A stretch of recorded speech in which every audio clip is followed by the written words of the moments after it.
All right, I'm going to show you how to fix a fridge door that's bent. A lot of the time, this happens because people tend to open the door from the top area. Over time, this can cause the door to become slightly twisted or misaligned.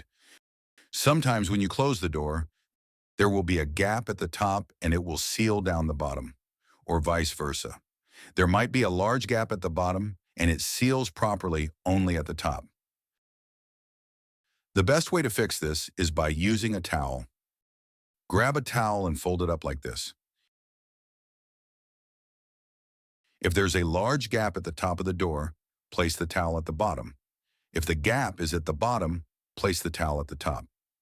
Let's say there's a gap at the top.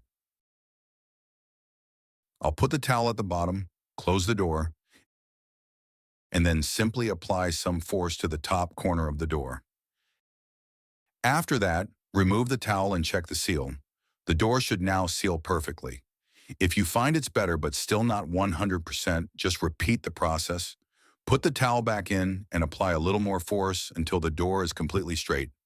You'd be surprised how well that works. Thanks for watching. Like and subscribe for more helpful videos.